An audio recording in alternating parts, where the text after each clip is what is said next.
Good afternoon, everyone.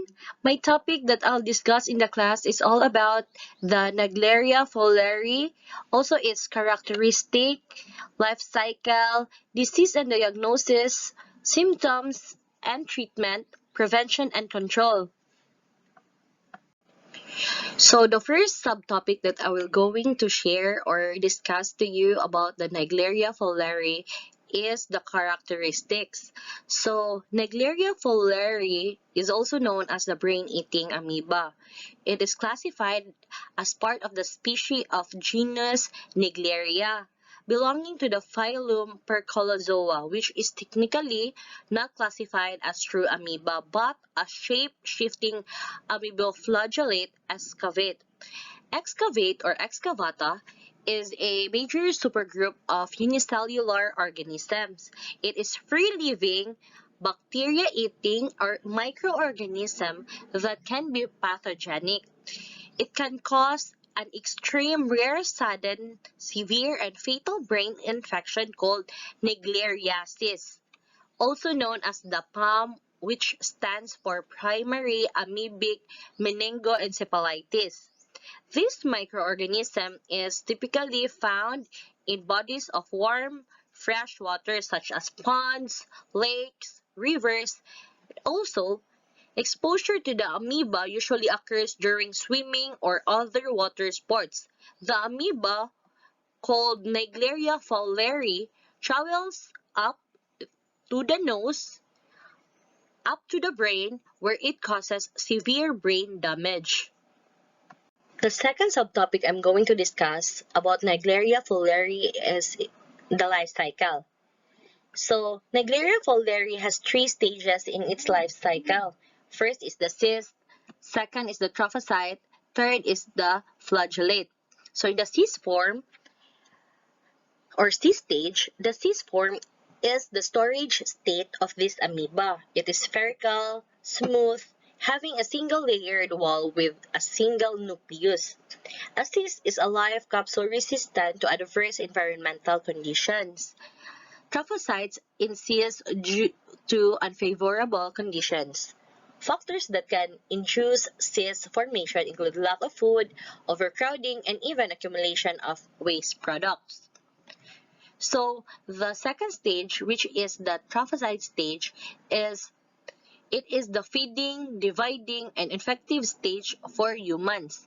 The trophocyte attaches to olfactory epithelium, where it follows the olfactory cell axon through the cribriform plate, which is located in the nasal cavity to the brain.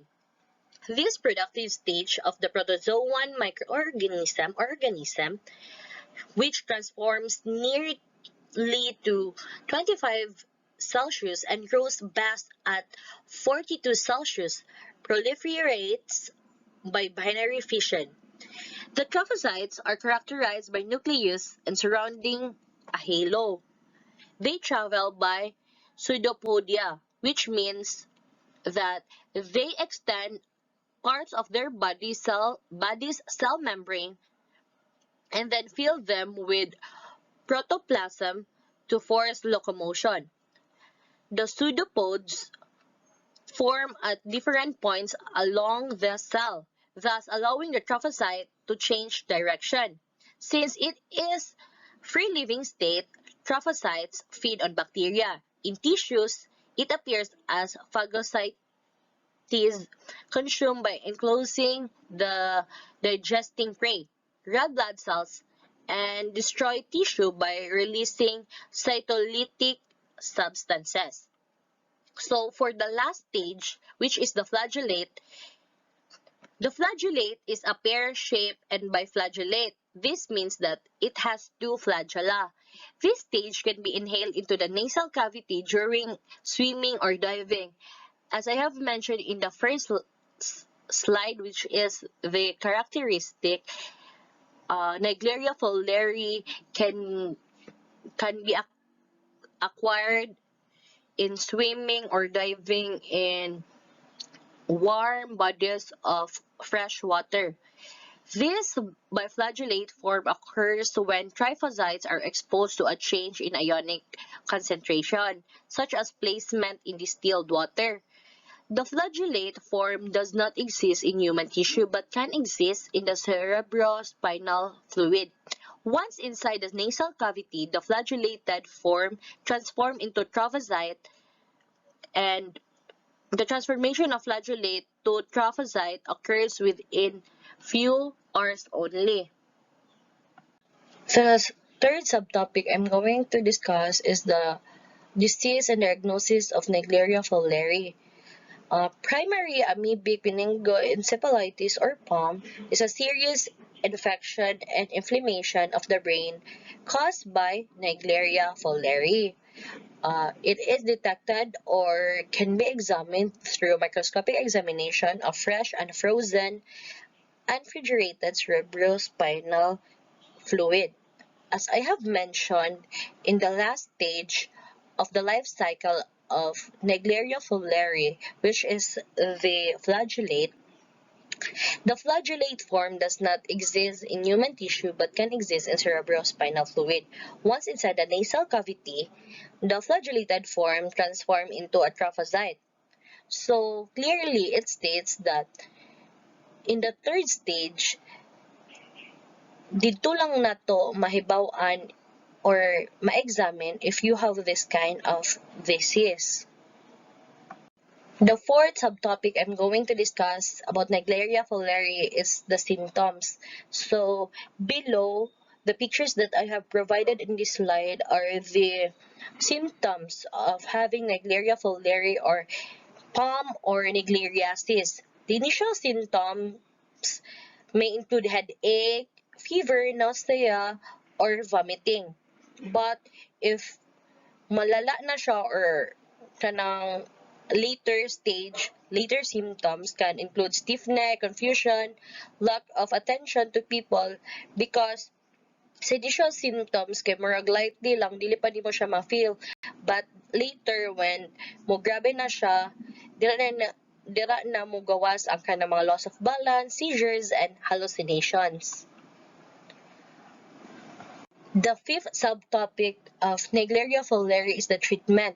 So the recommended treatment for Naegleria infection is the combination of drugs, including this picture that I have given you, the amphotericin B, an antifungal drug that is usually injected into a vein or into the space around the spinal cord to kill the amoebas, and antibiotics.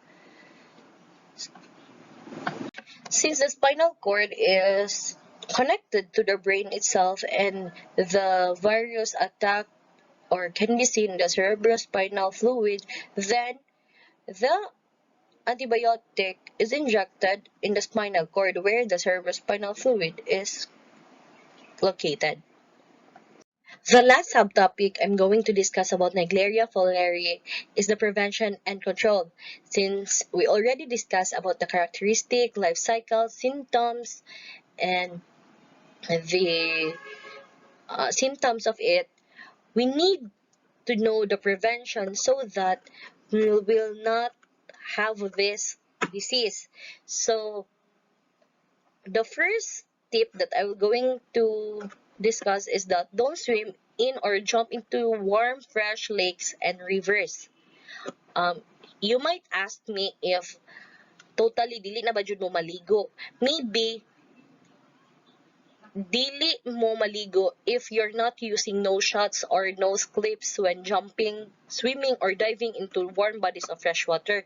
Because as I have said earlier, that this disease can be acquired when the water, contaminated water of Naegleria fowleri goes into your nose and goes up into your brain.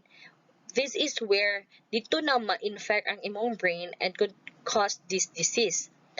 So, also, I need to remind that you cannot get infected from drinking water contaminated with Naegleria. You can only be infected when contaminated water goes up into your nose. This is the sole reason of getting this disease, no other than bahalag imno na nimo unsaon ba nimo, as long as it doesn't goes up into your nose, up to your brain, dili nimo siya makuha. So that's all about Naegleria fowleri. Thank you for listening.